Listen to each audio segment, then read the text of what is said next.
guys, I'm hiding downstairs and I'm going to read The Secret School, chapter 18 for you. The week following the exams was a nerve-wracking week for Ida. She found staying at home extremely difficult, but at least there was always things that had to be done. The worst part was worrying about the exam results. Ida could barely wait for the end of each day. Then she and Flex would drive about a mile down the road to check the battered mailbox.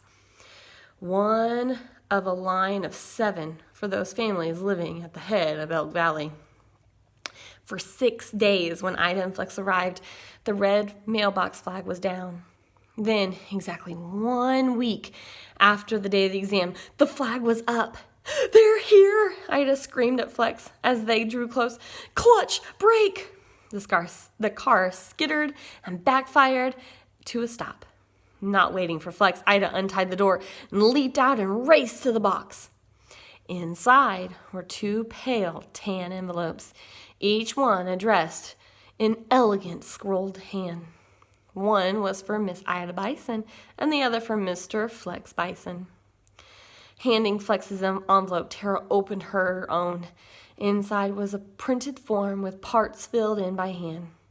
This certifies that Ida Bison, age 14, a resident of Elk Valley of Root County, state of Colorado, has completed the course of study with honors prescribed for common schools and is entitled to enter high school at Steamboat Springs for the year beginning September 1925.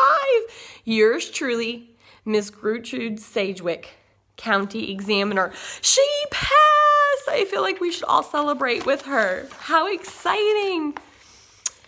There was yet a second piece of paper with another note.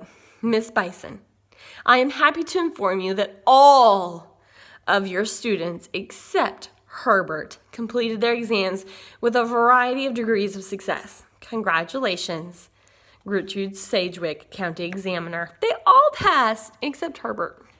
"I passed!" Ida screamed. "Most everyone passed." "Did I?" asked Flex as he studied his paper intently. "You sure did," Ida assured him. "Did Herbert?" Ida shook her head. "How come?"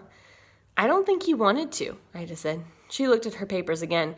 Only then did she notice there was yet a third piece of paper in the envelope, on which was a note written. "Miss Ida, I have been most impressed by you and what you have done these past weeks. If you would care to take board at my Steamboat Springs home when you attend high school in the fall, I would be happy to have you. It would cost your parents nothing. You may consider it a scholarship. G.S." She's gonna get to go to Steamboat Springs, and her parents aren't gonna have to pay for her to board. Remember, they said that it was gonna depend on whether or not they could afford it, on whether or not she could actually go. "Flex," Ida said breathlessly. "What?" "I think I'm gonna go to high school." Last day exercises were held a week later in a 1-room schoolhouse. The students had bedecked it with flowers. The ceremonies over which Mr. Jordan presided began outside with the raising of the flag. Then everyone trooped inside. At the last moment, even Herbert appeared, without shoes, but with a grin. One by one, the students, youngest to oldest, went to the front room to recite. There were poems, excerpts from famous orientations, speeches from Shakespeare to Ida's delight. Herbert recited, I had to turn the page, oh my goodness, his Caesar speech. I never can say that word. And other bits and pieces from the lecture, all from their readers. Interpressed were songs sung by all the children. Finally, each student, except Herbert, was handed a certificate of promotion, then given a handshake from a member of a school board member. Ida was the last one to be called. As she stepped up to receive her diploma, Mr. Jordan cleared his throat.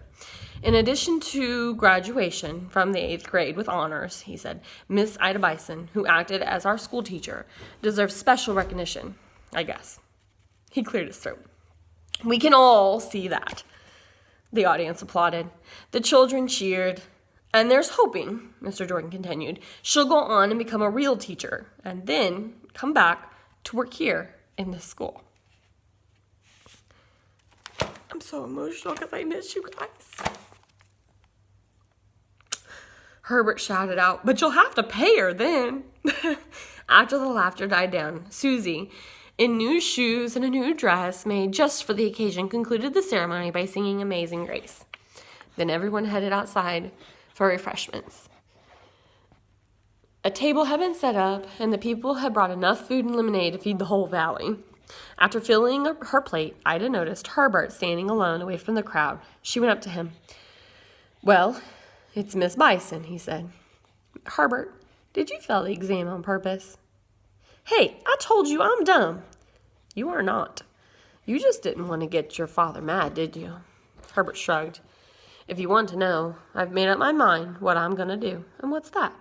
When I get old enough, I'm going to go on down to Denver and join the Navy. The Navy? Sail the 7 seas. Did you tell your father? Nope. You're the only one who knows.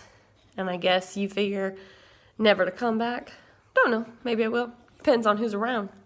Herbert, said Ida, this may have been a secret school, but you're the biggest secret of them all. Herbert looked at her. She wished she knew what he was thinking. But then he turned around and he walked away. She was still looking for him when Tom sailed up. Hey, Miss Bison, he said. Thanks for being our teacher. You're welcome, Ida managed to say. Thanks for the idea in the first place. Yeah, but now it's all over. Do you know what I would like most about it? No. I can call you Ida again all the time. I'd like that. Hey, Ida, he said with a grin. Want some lemonade? Do you, Tom? Sure as aces. We're real proud of you, Ida, her mother and father said as the family drove home. Real proud, Mr. Bison agreed. Only thing is, you've got some serious work cut out for you this summer. Why? Ida said, silently alarmed. Well, you be going to high school in the fall, right? Boarding with Miss Sagewick? That means we'll be losing a strong pair of hands. The more work you get done this summer, the easier it's going to be for the rest of us when you go. Get Tom up here, Fleck shouted. He'll do anything for Ida. Mr. and Mrs. Bison laughed, and Ida's face turned red. But she smiled and looked out the window and thought it was dark out. And though it was dark outside, all she could see was brightness. The end. How awesome. So Miss Freeze is going to start her story on Monday. And I'm going to miss you guys so much. And when she's done, I'm going to read the homework machine. So pay close attention to her story. It's a really good one. She's going to read Chocolate Touch. And I am going to miss you guys so much. I know it's not the same.